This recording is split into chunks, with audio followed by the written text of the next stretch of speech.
Hello friends, हम लोग Khan sir के बायोलॉजी का नोट्स पढ़ रहे थे। इसमें हम लोग जूलॉजी पढ़ रहे हैं, जंतु विज्ञान, जिसमें सेल चैप्टर को पूरा पढ़ा दिया गया है और उसका हम लोग एमसीक्यू देख रहे थे। उसका आज लास्ट वीडियो होगा। इससे पहले 2 वीडियो जा चुका है, आप जाकर प्लेलिस्ट में देख लीजिए। चलिए, तो आज हम लोग 100 क्वेश्चन तक हम लोग कंप्लीट कर चुके थे। आज 101 से शुरू करेंगे। पहला क्वेश्चन है, डैश के बाद 101 क्वेश्चन को देखिए। डैश के बाद गुणसूत्र की संख्या आधी हो जाती है। समसूत्री विभाजन, अर्धसूत्री विभाजन, अर्धसूत्री विभाजन 1, अर्धसूत्री विभाजन 2, इनमें से कोई नहीं। ठीक है, तो किसके बाद गुणसूत्र की संख्या आधी हो जाती है? तो यह हो जाएगा इसमें आंसर अर्धसूत्री विभाजन 1। ठीक है, तो यह बी नंबर ऑप्शन जो है उसके बाद, यानी अर्धसूत्री विभाजन 1 के बाद गुणसूत्रों की संख्या आधी हो जाती है। डैश कभी विभाजित नहीं होता। तो कौन सी कोशिका है जो कि कभी विभाजित नहीं होती है? तंत्रिका कोशिका, यकृत कोशिका, त्वचा कोशिका, अग्नाशयी की कोशिका, ऐसा कुछ लिखना चाहता है। लेकिन इसमें सही आंसर जो है वह तंत्रिका कोशिका है। यानी अपने जो मस्तिष्क वाला जो तंत्रिका कोशिका होता है वह विभाजित नहीं होता है। 103 क्वेश्चन देखिए। डैश के पास अपना राइबोसोम और डीएनए है। डैश के पास अपना राइबोसोम और डीएनए है। माइटोकॉन्ड्रिया, लवक, राजधानी, ए और बी दोनों। ठीक है, डैश के पास अपना राइबोसोम और डीएनए है। तो इसमें से कौन कौन सा हो जाएगा? तो इसमें डी नंबर ऑप्शन होगा, यानी कि ए और बी दोनों। ठीक है, माइटोकॉन्ड्रिया और लवक के पास अपना राइबोसोम और अपना डीएनए है। ठीक है, उसके बाद देखिए, दोहरी झिल्ली युक्त कोशिकांग है। दोहरी झिल्ली युक्त कोशिकांग किसके पास है? राइबोसोम के पास, गोल्जी का, अंतःप्रेदीय जालिका, माइटोकॉन्ड्रिया के पास। तो दोहरी झिल्ली युक्त कोशिकांग है माइटोकॉन्ड्रिया। झिल्ली रहित कोशिकांग है कौन सा? माइटोकॉन्ड्रिया, लवक, गोल्जी का या राइबोसोम। तो यह राइबोसोम जो है वह झिल्ली रहित कोशिका है। माइटोकॉन्ड्रिया के पास दोहरी झिल्ली है और झिल्ली रहित कौन सा है? राइबोसोम। डैश में सभी झिल्ली युक्त कोशिकांग अनुपस्थित होते हैं। डैश में सभी झिल्ली युक्त कोशिकांग अनुपस्थित होते हैं। जीवाणु, नीलहरित शैवाल, माइकोप्लाज्मा, या इनमें से सभी। तो इनमें से सभी जो होगा, जो झिल्ली युक्त कोशिकांग होता है वह अनुपस्थित होता है। यानी कि इसमें, इसके सेल में, कोई सेल के अंदर जो कोशिका होता है उसमें कोशिकांग जो होता है उसमें झिल्ली नहीं लगा होता है। तो यह तीनों हो जाएगा, जीवाणु, नीलहरित शैवाल, माइकोप्लाज्मा, सभी। ठीक है, चलिए, मानव कोशिका के संदर्भ में लिखना चाहता होगा, संदर्भ में सही कथन। ठीक है, सबसे लंबी कोशिका क्या है? तंत्रिका कोशिका। सबसे छोटी कोशिका शुक्राणु। सबसे बड़ी कोशिका मादा अंडा। इनमें से सभी। तो कौन सा इसमें से सही कथन है वही आपसे पूछ रहा है। ठीक है, तो इनमें से सभी सत्य है, मतलब कि लंबी कोशिका तंत्रिका है, सबसे छोटी कोशिका शुक्राणु है, सबसे बड़ी कोशिका जो है वह मादा अंडा है। तो इनमें से सभी हो जाएगा। 8 नंबर देखिए, सबसे बड़ी कोशिका है, सबसे बड़ी कोशिका है शुतुरमुर्ग का अंडा। ठीक है, और सबसे छोटी कोशिका कौन सा है? माइकोप्लाज्मा, यानी बी नंबर ऑप्शन। एक तंत्रिका कोशिका की लंबाई डैश तक हो सकती है। एक तंत्रिका कोशिका की लंबाई कितनी हो सकती है? एक तंत्रिका कोशिका की लंबाई 1 मीटर तक हो सकती है। ठीक है, अगला देखते हैं। डैश को कोशिका विज्ञान का क्लासिक काल कहा जाता है। किसको कोशिका विज्ञान का क्लासिक काल कहा जाता है? 17वीं सदी, 16वीं सदी, 17वीं, 18वीं या 19वीं? तो यह 19वीं सदी को कोशिका विज्ञान का क्लासिक काल कहा जाता है। आगे देखते हैं, लवक की खोज किसने की? लवक की खोज किसने की? तो यह हीकल ने की थी लवक की खोज। ए नंबर ऑप्शन होगा। केंद्रक में केंद्रिका की खोज किसने की? केंद्रक में केंद्रिका की खोज किसने की? तो फोंटाना ने की थी। ठीक है, फोंटाना ने केंद्रक के अंदर केंद्रिका की खोज की थी। कुत्ते में गुणसूत्रों की संख्या कितनी होती है? तो हम लोग एक सीरीज पूरा याद किए थे गुणसूत्रों की। तो कुत्ते में कितनी होती है? 78 होती है। आलू में गुणसूत्रों की संख्या कितनी होती है? तो आलू में 48 होता है, ठीक है, सी नंबर ऑप्शन हो जाएगा। भारतीय कोशिका विज्ञान के जनक कहे जाते हैं, भारतीय कोशिका विज्ञान के जनक कहे जाते हैं, बी नंबर ऑप्शन होगा अरुण कुमार, ठीक है, इसको जरूर याद रखिएगा, यह नया क्वेश्चन है, अरुण कुमार। चलिए आगे देखते हैं, नाभिक के अलावा कोशिका के किस कोशिकांग में डीएनए होता है? तो यह माइटोकॉन्ड्रिया में होता है, ठीक है, नाभिक के अलावा माइटोकॉन्ड्रिया में डीएनए होता है। सौर ऊर्जा एटीपी में बदलती है, तो यह क्लोरोप्लास्ट में होता है, सौर ऊर्जा एटीपी में बदलती है क्लोरोप्लास्ट में। निम्नलिखित में से कौन सा कथन सही है? प्रयास लघुतम स्वजीवी कोशिका है। माइकोप्लाज्मा की कोशिका भित्ति अमीनो शर्करा की बनी होती है। विषाणु सम एकल तंतु आरएनए अणु से बना होता है। रिकेट्स में कोशिका भित्ति नहीं होती है, रिकेट्स में कोशिका भित्ति नहीं होती। इसमें से आपको सही कथन पूछ रहा है। तो बाकी सब अगर आपको नहीं भी पता है तो आप जानते हैं कि विषाणु जो है सम एकल आरएनए अणु से बना होता है, यानी विषाणु यानी वायरस जो होता है वह आरएनए से बना हुआ होता है, सम एकल यानी इस तरीके का, ठीक है। डीएनए कैसा होता है? ऐसा होता है, लेकिन यह आरएनए है, ठीक है, इसीलिए इसको राइबॉक्सी यानी यह डाइऑक्सी है, ठीक है, क्योंकि 2 होता है इसमें। तो सी नंबर ऑप्शन होगा। साधारण मानव में गुणसूत्र होते हैं 46, ठीक है। मानव शरीर की कोशिकाओं में पाए जाने वाले गुणसूत्र जोड़ों की संख्या होती है। जोड़े की अगर हम बात करें तो 23 होगा, गुणसूत्र की संख्या पूछेगा तो 46, लेकिन अगर जोड़े पेयर की बात करेंगे तो 23। जीवों में अत्यधिक विविधता का कारण है, अत्यधिक विविधता का क्या कारण है? तो उत्परिवर्तन, यानी कि सी नंबर ऑप्शन होगा। निम्न में से किसमें लिंग गुणसूत्र नहीं होते हैं? इनमें से किसमें लिंग गुणसूत्र नहीं होते हैं? तो देखिए, बंदर, चीता, तितली, इन सब में तो होता है, लेकिन छिपकली में नहीं होता। छिपकली में कोई भी लिंग गुणसूत्र नहीं होता है। यह टेम्परेचर पर डिसाइड होता है कि टेम्परेचर डिसाइड करता है कि मादा छिपकली होगी या मतलब मेल होगा या फीमेल होगा, ये टेम्परेचर डिसाइड करता है। अगर टेम्परेचर ज़्यादा है, गर्मी है, तो मादा हो जाएगी, और अगर टेम्परेचर कम है यानी ठंडा है तो फिर वो मेल हो जाएगा, ठीक है, नर हो जाएगा। चलिए आगे देखते हैं। और ऐसा बहुतों में होता है, जैसे कि आप इसमें कछुए में भी देखते हैं। तो इस तरह का जो रेप्टाइल्स ज़्यादातर जो होता है उसमें यही होता है कि टेम्परेचर डिसाइड करता है कि मादा होगा या नर होगा, ठीक है। पादप कोशिका जंतु कोशिका से किस प्रकार भिन्न होते हैं? पादप कोशिका जंतु कोशिका से किस प्रकार भिन्न होते हैं? तो कोशिका भित्ति के कारण, ठीक है, कोशिका भित्ति नहीं होती है जंतु कोशिका में। जंतु कोशिका में निम्न में से क्या अनुपस्थित होता है? सेलुलोज की कोशिका भित्ति, केंद्रक, माइटोकॉन्ड्रिया। हाँ, सेलुलोज की कोशिका भित्ति नहीं होती उसमें। जैव कोशिका का कौन सा भाग पावर हाउस कहलाता है? तो माइटोकॉन्ड्रिया पावर हाउस कहलाता है। निम्न में से किस कोशिकांग को कोशिका का पावर हाउस कहते हैं? तो यह सेम ही क्वेश्चन है, माइटोकॉन्ड्रिया।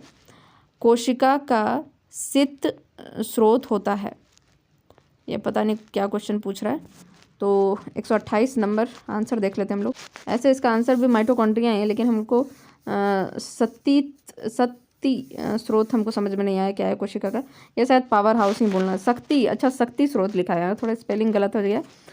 शक्ति स्रोत तो माइटोकॉन्ड्रिया, ठीक है। प्लाज्मा झिल्ली क्या होती है? प्लाज्मा झिल्ली क्या होती है? प्लाज्मा झिल्ली क्या होती है? तो यह प्रोटीन से बनी होती है, लिपिड से, कार्बोहाइड्रेट से, या इन दोनों से, मतलब कि ए और बी दोनों से, ठीक है। तो इसमें आपको पता चल गया कि प्लाज्मा झिल्ली किसकी बनी होती है? प्रोटीन और लिपिड, यानी ए और बी दोनों हो जाएंगे। प्रोटीन संश्लेषण में निम्न कोशिकांगों में किनकी भूमिका सबसे अधिक होती है? प्रोटीन संश्लेषण में निम्न में से किस कोशिकांग की भूमिका सबसे अधिक होती है? लाइसोसोम और सेंट्रोसोम, तो यह तो नहीं होगा। अंतःद्रव्य जलिका और राइबोसोम, गोल्जी उपकरण और माइटोकॉन्ड्रिया, लाइसोसोम और माइटोकॉन्ड्रिया। तो बी नंबर ऑप्शन होगा, एंडोप्लाज्मिक रेटिकुलम और राइबोसोम। 31 नंबर क्वेश्चन देखते हैं। मानव मानव शरीर के किस अंग में लसिका कोशिकाएं बनती है? लसिका कोशिकाएं किस में बनती है? तो यार लसिका कोशिकाएं जो है वह डी नंबर यानी तिल्ली में बनती है, स्प्लीन में। ठीक है। स्तंभ कोशिका अनुसंधान के क्षेत्र में नवीनतम विकास के संदर्भ में निम्नलिखित कथन पर विचार कीजिए। बीज पुटी अवस्था पर भ्रूण मानव स्तंभ कोशिकाओं का एकमात्र स्रोत है। स्तंभ कोशिकाएं बीज पुटियों को नष्ट किए बिना प्राप्त की जा सकती है। स्तंभ कोशिकाएं वस्तुतः अनंत काल तक स्वयं ही पात्रे संजीवित हो सकते हैं।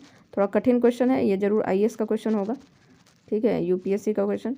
भारतीय अनुसंधान संगठनों ने कुछ कोशिका रेखाओं का भी सृजन किया है जिन्हें कई प्रकार से ऊतकों में विकसित किया जा सकता है। तो इनमें से कौन सा कथन सही है? तो यह डी नंबर ऑप्शन है 3 और 4। ठीक है, तो यह आप देख लीजिएगा 3 नंबर में क्या है। स्तंभ कोशिकाएं वस्तुतः अनंत काल तक स्वयं ही पात्रे तो समझ में नहीं आ रहा है, संजीवित हो सकते हैं। थोड़ा सा स्पेलिंग मिस्टेक भी कहीं दिया होगा, कुछ मिस प्रिंट है इसमें। तो यह क्वेश्चन हम लोग थोड़ा देखते हैं, बाद में देखेंगे, अगर इसको थोड़ा सर्च करना पड़ेगा। निम्नलिखित में से कौन सा कथन प्राणियों में स्तंभ कोशिकाओं के प्रत्यारोपण के संदर्भ में असत्य है? तो इस क्वेश्चन को देखते हैं। निम्नलिखित में से कौन सा कथन प्राणियों में स्तंभ कोशिकाओं के प्रत्यारोपण के संदर्भ में असत्य है? यानी कि स्तंभ कोशिका का मतलब होता है स्टेम सेल्स। ठीक है, स्टेम सेल्स के बारे में आप लोग पढ़े होंगे। ये प्राणी में जीवन भर स्वयं गुणन कर सकती है, तो ये बिल्कुल सही है। ठीक है, हम लोगों को असत्य ढूंढना है। ये अंगों के क्षतिग्रस्त ऊतकों की मरम्मत करती है, यह भी सही है। ये एक या अधिक प्रकार की विशिष्ट कोशिकाओं को बनाने की क्षमता रखती है। ये एक या अधिक प्रकार के विशिष्ट कोशिकाओं को बनाने में क्षमता रखती है, तो यह भी सही है। ये केवल भ्रूण में पाई जाती है, तो ऐसा बिल्कुल नहीं है, यह केवल भ्रूण में नहीं पाई जाती है। ठीक है, तो 33 नंबर क्वेश्चन हो गया। अब हम लोग 34 देखते हैं। प्रकृमित कोशिका मृत्यु यानी प्रोग्राम्ड सेल डेथ के कोशिकीय और आणविक नियंत्रण को कहते हैं। चलिए इस क्वेश्चन को देखते हैं, यह क्या है। प्रकृमित कोशिका मृत्यु यानी प्रोग्राम्ड सेल डेथ के कोशिकीय और आणविक नियंत्रण को कहते हैं। तो एमोप्टोसिस कहते हैं। ठीक है, इसको क्या कहते हैं? एमोप्टोसिस कहते हैं। हमारे तंत्र में अधिकतम एटीपी अणुओं को उत्पन्न करने वाला पद है, तो यह कौन सा चक्र है? क्रेब्स चक्र जो है उसमें सबसे ज़्यादा क्या होता है? एटीपी का मतलब एटीपी उत्पन्न होता है। निम्नलिखित में से किसकी कोशिका में कोई एंजाइम नहीं होता है? तो लाइकेन, विषाणु, जीवाणु, शैवाल, उपयुक्त में से कोई नहीं या उपयुक्त में से एक से अधिक। क्या पूछ रहा है आपसे? निम्नलिखित में से किसकी कोशिका में कोई एंजाइम नहीं होता है? तो इसमें बी नंबर ऑप्शन हो जाएगा, विषाणु। वायरस में जो होता है कोई एंजाइम नहीं होता है। कोशिका का शक्ति स्रोत, ये तो देख ही लिए हैं, माइटोकॉन्ड्रिया। ये भी पीएससी का क्वेश्चन है। डीएनए की खोज किसने की? जेम्स वाटसन एवं Francis Crick, Gregor Mendel, John Hanson, Hargobind Khorana, या इनमें से कोई नहीं या उपयुक्त में से एक से अधिक। कौन सा आंसर होगा? तो इसका ए नंबर ऑप्शन होगा, जेम्स वाटसन एवं फ्रांसिस क्रिक। ठीक है, वाटसन तथा क्रिक हम लोग पढ़े। चलिए आगे देखते हैं। संवहनी वैस्कुलर पौधे में पानी ऊपर किससे चढ़ता है? तो यह किससे चढ़ता है? तो जाइलम टिश्यू से चढ़ता है। ठीक है, पुरुष जीन संगठन होता है XX। ठीक है, ये तो हम लोग सब जानते हैं। सॉरी, XY नहीं। प्रयोगशाला में सर्वप्रथम डीएनए का संश्लेषण किया जाता है। प्रयोगशाला में सर्वप्रथम डीएनए का संश्लेषण किया था किसने?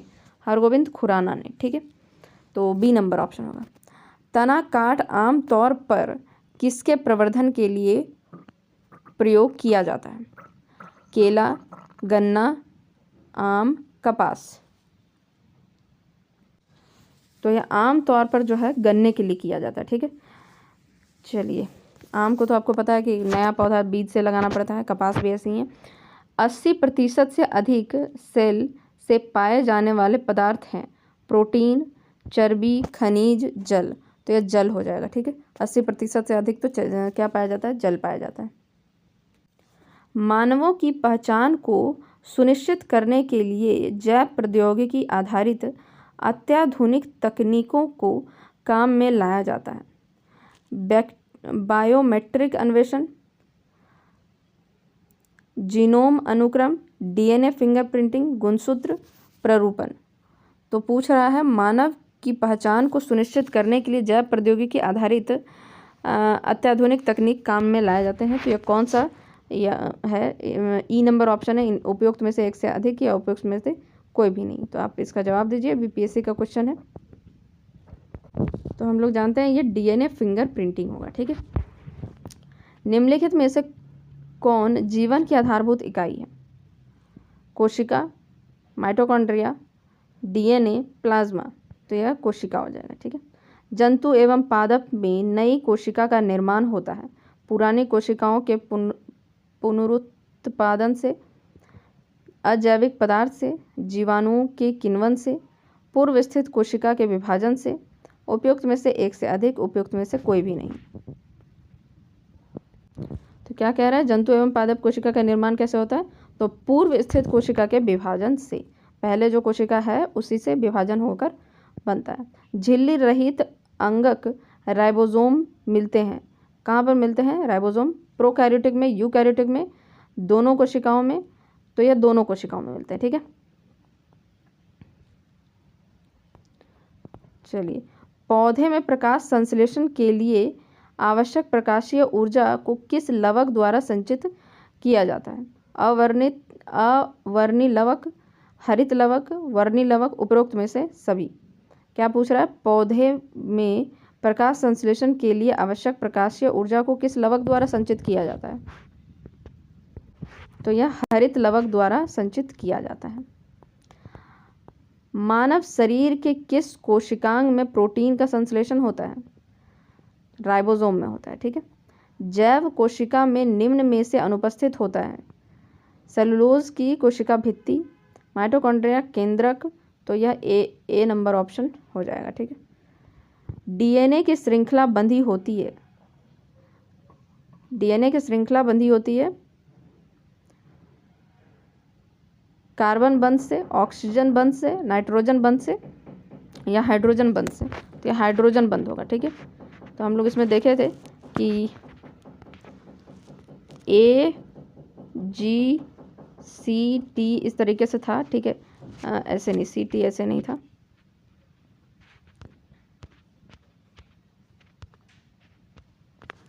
सी और यहाँ टी, तो यहाँ पर डबल हाइड्रोजन बॉन्ड, यहाँ ट्रिपल हाइड्रोजन बॉन्ड।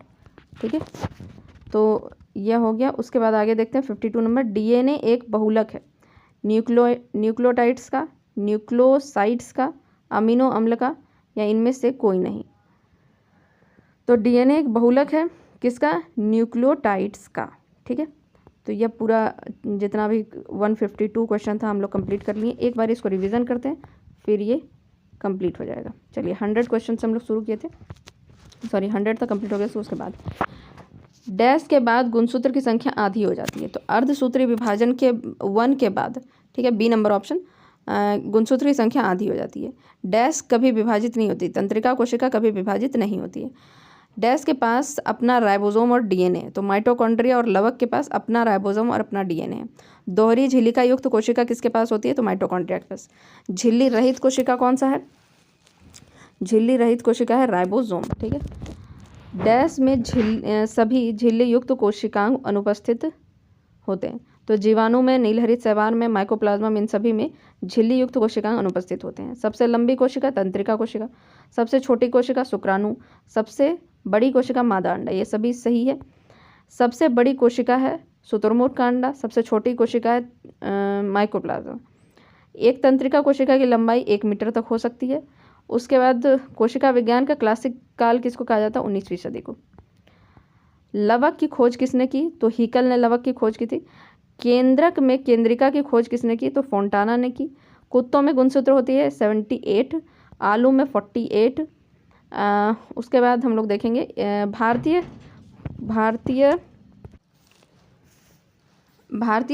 कोशिका विज्ञान के जनक हैं तो अरुण कुमार, ठीक है, यह याद रखिएगा।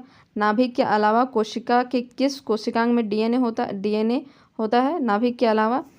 तो यह माइटोकॉन्ड्रिया में होता है, ठीक है। सौर ऊर्जा एटीपी में बदलती है क्लोरोप्लास्ट में। निम्नलिखित में से कौन सा कथन सही है? तो इसमें सही था कि विषाणु जो है सम एकल तंतु आरएनए अणु का बना होता है। विषाणु किसका बना होता है? एकल तंतु आरएनए का बना होता है। साधारण मानव में गुणसूत्र की संख्या 46 और गुणसूत्र पेयर यानी क्रोमोसोम के पेयर कितने होते हैं? 23। जीवों में अत्यधिक विविधता का कारण उत्परिवर्तन। निम्न में से किसमें लिंग गुणसूत्र नहीं होते हैं? तो छिपकली में नहीं होते हैं। इसके अलावा कछुआ भी हो सकता है और जितने भी रेप्टाइल्स होते हैं उसमें नहीं होता है, ठीक है। पादप कोशिका जंतु कोशिका से किस प्रकार भिन्न होते हैं? क्योंकि उसमें कोशिका भित्ति नहीं होती है जंतु कोशिका में। जंतु कोशिका में निम्न में से क्या अनुपस्थित होता है? सेलुलोज की कोशिका भित्ति। जैव कोशिका का कौन सा भाग पावर हाउस कहलाता है? माइटोकॉन्ड्रिया। तो यही माइटोकॉन्ड्रिया इसमें भी है, फिर इसमें भी है, चलिए ठीक है। प्लाज्मा झिल्ली क्या होता है? प्लाज्मा झिल्ली जो होता है वह प्रोटीन और लिपिड से बना हुआ होता है। प्रोटीन संश्लेषण में निम्न कोशिकांगों की किनकी भूमिका सबसे अधिक होती है? तो अंतःद्रव्य जलिका और राइबोसोम यानी बी नंबर ऑप्शन, ठीक है। चलिए, मानव शरीर में किस अंग में लसिका कोशिका बनती है? तो ये तिल्ली में बनती है। उसके बाद यह थोड़ा मतलब नया क्वेश्चन नहीं, थोड़ा सा अजीब क्वेश्चन था, इसको हम लोग नहीं देखते हैं, थोड़ा सा इसमें मिसप्रिंट भी था कहीं। चलिए इसके बाद वाला देखते हैं।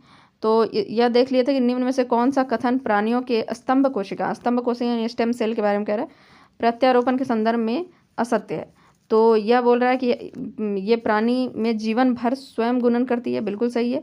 ये अंगों के क्षतिग्रस्त ऊतक की मरम्मत करती है। ये एक या अधिक प्रकार के विशिष्ट कोशिकाओं को बनाने में क्षमता रखती है, लेकिन ये केवल भ्रूण में पाई जाती है, ऐसा नहीं है, यह असत्य है। प्रक्रमित कोशिका मृत्यु यानी प्रोग्राम्ड सेल डेथ के कोशिकीय और आणविक नियंत्रण को कहते हैं तो अमोप्टोसिस कहते हैं। 34 नंबर हो गया। 35 में देखेंगे कि एटीपी हमारे तंत्र में अधिकतम एटीपी अणु का कब बनता है? क्रेब्स चक्र के दौरान। निम्नलिखित ठीक है, निम्नलिखित में से किसकी कोशिका में एंजाइम नहीं होता है? तो विषाणु जो होता है उसमें उसकी कोशिका में एंजाइम नहीं होता है। कोशिका का शक्ति स्रोत माइटोकॉन्ड्रिया। उसका डीएनए की खोज किसने की? जेम्स वाटसन तथा क्रिक ने। यहाँ पर संवहनी पौधों में पानी ऊपर कौन ले जाता है? Xylem tissue.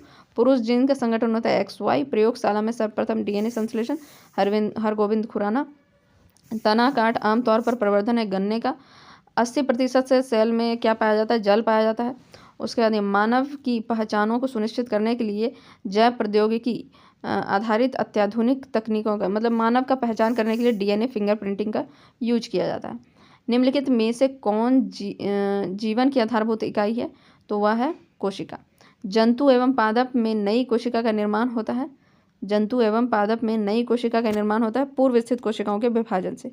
झिल्ली रहित अंगक राइबोसोम मिलते हैं केवल प्रोकैरियोटिक में, केवल यूकैरियोटिक नहीं, दोनों में मिलते हैं राइबोसोम, ठीक है। प्रोकैरियोटिक में 70S और यूकैरियोटिक में 80S। पौधे में प्रकाश संश्लेषण के लिए आवश्यक प्रकाशीय ऊर्जा को किस लवक द्वारा संचित किया जाता है? तो हरित लवक द्वारा। आगे देखते हैं, इसमें है मानव शरीर के किस कोशिकांग में प्रोटीन संश्लेषण होता है? तो राइबोसोम में। जैव कोशिका में निम्नलिखित में से अनुपस्थित होते हैं?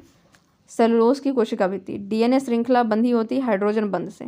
डीएनए बहुलक है न्यूक्लियोसाइट्स का नहीं, न्यूक्लियोटाइड्स का, ठीक है, ए नंबर ऑप्शन। तो यह कंप्लीट हो गया। अब हम लोग इसके जो नेक्स्ट चैप्टर आएगा उसमें हम लोग मिलेंगे। Okay, thank you. ये पूरा सेल कंप्लीट हो गया। ओके।